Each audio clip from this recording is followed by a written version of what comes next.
যোৱা 3 দিনৰ ৰিপৰ্টৰ ডিবেটৰ ভিতৰত গোটেইখিনি এক্সপ'জ হৈ গ'ল যে কেনেদৰে গোটেই সংবিধানৰ যি ক্ষমতা আছে বিজেপি দল নিজৰ হাতত কাঢ়ি আনিবলৈ বিচাৰিছে, কেনেদৰে বিভিন্ন ৰাজ্যৰ দক্ষিণ ভাৰতৰ হওক, উত্তৰ পূৰ্বাঞ্চলৰ হওক, উত্তৰ ভাৰতৰ হওক, বিভিন্ন ৰাজ্যৰ যিসকলৰ জনসংখ্যা কম তেওঁলোকৰ যে অনাগত দিনত ৰাজনৈতিক প্ৰভাৱ কমি যাব বেলেগ ৰাজ্যৰ তুলনাত, গোটেইখিনি কথা এক্সপ'জ হৈ গ'ল। মই ভাল পালো যে সকলোৱে জনসাধাৰণে এইখিনি কথা বুজি পাইছে, বিজেপি দলৰ অপপ্ৰচাৰ ধৰা পৰিল আৰু তেওঁলোকৰ যে ৰাজনৈতিক উদ্দেশ্য যে ডিলিমিটেশ্যন, তেওঁলোকৰ সেই ক্ষমতাটো আনি যিদৰে অসমত ডিলিমিটেশ্যন কৰিলে এটা ৰাজনৈতিক স্বাৰ্থ লৈ, যিদৰে জম্মু কাশ্মীৰত ডিলিমিটেশ্যন কৰিলে এটা ৰাজনৈতিক স্বাৰ্থ লৈ অহা লোকসভা নিৰ্বাচনৰ আগত তেনেদৰে তেওঁলোকে সম্পূৰ্ণ ভাৰতৰ ভিতৰত কৰিবলৈ বিচাৰে, এই উদ্দেশ্যটো এবাৰ পৰাজিত হ'ল। কিন্তু আমি সকলোৱে সতৰ্ক হোৱা উচিত, চকু ৰখা উচিত। বৰ্তমানৰ বিজেপি দলৰ নেতৃত্ব ক্ষমতাৰ কাৰণে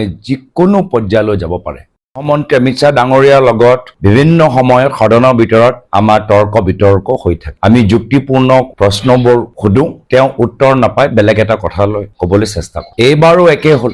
এই চৰকাৰৰ বিভিন্ন মুখপাত্ৰ বাৰম্বাৰ কৈছে যে প্ৰত্যেক ৰাজ্যৰ 50% চিট বঢ়াই দিয়া যাব, কিন্তু একে সময়ত যি চৰকাৰী বিল তেওঁলোকে আনিলে, বিলৰ ভিতৰত সেই কথা ক'তো লিখাই নাই, ক'তো লিখা নাই। মাত্ৰ তেওঁ ক'লে যে আমি মানি ল'ম নেকি? তেওঁতো কিমান বাৰ বিভিন্ন কথাবোৰ সদনৰ ভিতৰত কৈছে। মেজ ঢকিয়াই তেওঁ কৈছিল যে অসম চুক্তিৰ 6 নং দফা তেওঁলোকে ৰূপায়ণ কৰিব, ক'ত গ'ল? 6 নং দফাৰ ৰিপৰ্টটো আজি তাৰিখত কেন্দ্ৰীয় চৰকাৰে গ্ৰহণ কৰা নাই। তো সেইকাৰণে ক'লেই যে আমি মানি ল'ম সেইটোতো নহয়। আমি যেতিয়া সুধিলো, প্ৰশ্ন কৰিলো কি এই যে 50% যে আপোনালোকে বাৰম্বাৰ কথাবোৰ কৈ আছে, বিলৰ ভিতৰত কিয় সেইটো কথা উল্লেখ কৰা নাই, ক'ত উল্লেখ কৰা গৈছে? তেতিয়া সেই প্ৰশ্নৰ উত্তৰ তেওঁৰ ওচৰত নাছিল। তেওঁ মাত্ৰ কথাৰে ফুলজৰিত আমাক ফচাবলৈ বিচাৰিছিল। তো সেইকাৰণে 4 তাৰিখৰ কথা ক'লে, 4 তাৰিখটো আমি জানো যে আমাৰ চৰকাৰ হ'বগৈ, হিমন্ত বিশ্ব শৰ্মা ডাঙৰীয়া ক্ষমতাৰ পৰা আঁতৰিব, বিভিন্ন ধৰণৰ বিষয়ৰ ওপৰত বিভিন্ন ধৰণৰ বিষয় লৈ তেওঁলোকৰ ওপৰত তদন্ত হ'ব।